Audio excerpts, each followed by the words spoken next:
generous صحیح he is a very generous man هغه ډیر صحیح سړی دی he is a very generous man ingredient juice flour is an ingredient of bread وړه د ډوډۍ یو جوز دی flour is an ingredient of bread insist ضد کول he insists on helping me هغه زما د کومک کولو ضد کوي he insists on helping me mess بے ترتیبه your room is a mess ستا کمره بے ترتیبه ده your room is a mess metal دات the table is made of metal دا میز د دات نه جوړ دی the table is made of metal monitor څارنه the teacher monitors the class استاذ د ټولګي څارنه کوي the teacher monitors the class oppose مخالفت کول they oppose the new law دوی د نوي قانون مخالفت کوي they oppose the new law passive غیر فعال he remains passive in arguments هغه په بحث کې غیر فعال اوسي he remains passive in arguments quantity مقدار we need a large quantity of sugar مونږ له د چینی غټ مقدار پکار دی we need a large quantity of sugar sue مقدمه کول he decided to sue the company هغه په کمپنۍ باندې د مقدمې فیصله وکړه he decided to sue the company anxiety اندېښنه she feels anxiety before the exams هغه د امتحان نه مخکې اندېښنه محسوسوي she feels anxiety before the exams army فوز my brother is in the army زما ورور په فوز کې دی my brother is in the army billion عرب he won $1 billion هغه یو ارب ډالر وګټلی he won $1 billion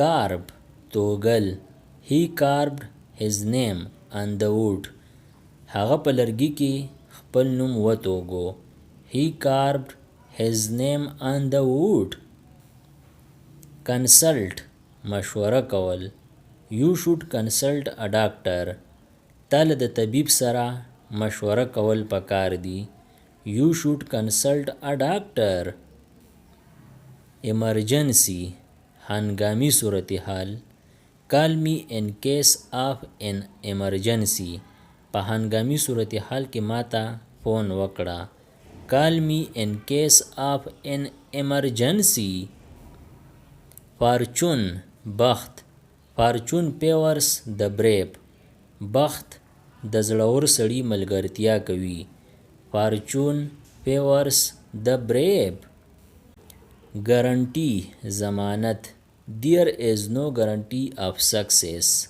د کامیابی هیڅ ضمانت نشته there is no guarantee of success hike چکر وهل we went for a hike in the mountain مونږ غر ته په چکر لاړو we went for a hike in the mountain initial ابتدائی his initial reaction was anger د هغه ابتدائی غبرګون غوسه و his initial reaction was anger غبرګون یعنی رد عمل intense ډیر سخت the heat is very intense today نن ډیره سخته ګرمي ده The heat is very intense today. Lend قرض ورکول. Can you lend me some money? آیا ته مالا لږې پیسې قرض راکولی شي؟ Can you lend me some money? Peak څوکه. We climbed to the peak of the mountain. موږ د غره څوکې ته وختو. We climbed to the peak of the mountain. Potential صلاحیت. She has great potential in music.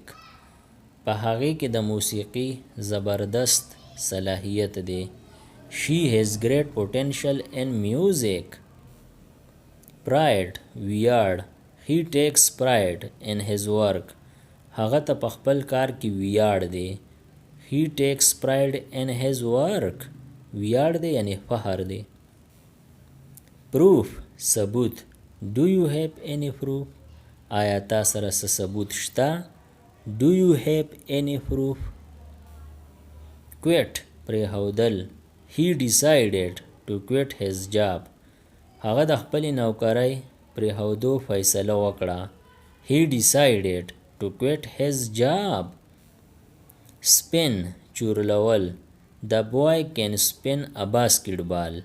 خلک باسکټبال چورلولی شي. The boy can spin a basketball. Tiny وړوکی. She found a tiny kitten. هغې د پیشو وړوکی بچی موندو. She found a tiny kitten. Tutor استاذ. I hired a tutor for math. ما د ریاضۍ دپاره یو استاذ ونیو. I hired a tutor for math. Apparent څرګنده. څرګنده یعنی ښکاره. His mistake was apparent to everyone. د هغه غلطي ټولو ته څرګنده وه. His mistake was apparent to everyone. Blind ړوند. The blind man walked with a stick. ړوند سړی په ټانګورۍ سره لاړ. The blind man walked with a stick. Calculate حساب لګول. Can you calculate the total cost? آیا تا د ټول لګت حساب لګولی شي؟ Can you calculate the total cost? Chat گپ شپ لګول. Let's chat for a while. ځئ چې لږ ساعت له گپ شپ ولګو. Let's chat for a while. Commit لوس کول. He committed to helping me. هغه زما د مرستې کولو لوس وکړو. He committed to helping me. Compose ترتیب کول. He composed a beautiful song. هغه یو ښکلي سندره ترتیب کړه. He composed a beautiful song. Dormitory hostel. I live in a college dormitory. زه د پوهنځي په هاسټل کې اوسیږم. I live in a college dormitory. پوهنځی یعنی کالج. Exhaust ستړی کول. The long walk exhausted me. اوږد چکر زه ستړی کړم. The long walk exhausted me. Greenhouse د شیشې باغ. They grow plants in a greenhouse. دوی د شیشې په باغ کې بوټي کري. They grow plants in a greenhouse. Obvious څرګنده. څرګنده یعنی ښکاره. His happiness was obvious. د هغه خوشحالي څرګنده وه. یا تاسو داسې هم ویلی شئ د هغه خوشحالي ښکاره وه. His happiness was obvious. د دې نورو ویډیوګانو نه ځان خبرولو دپاره د چینل PE سبسکرایب کړئ او د بیل د ایکن آل نوټیفیکیشن کلیک کړئ. نورې چې کومې ویډیوګانې راځي نو تاسو په دې په وخت خبرېږئ. Thanks for watching.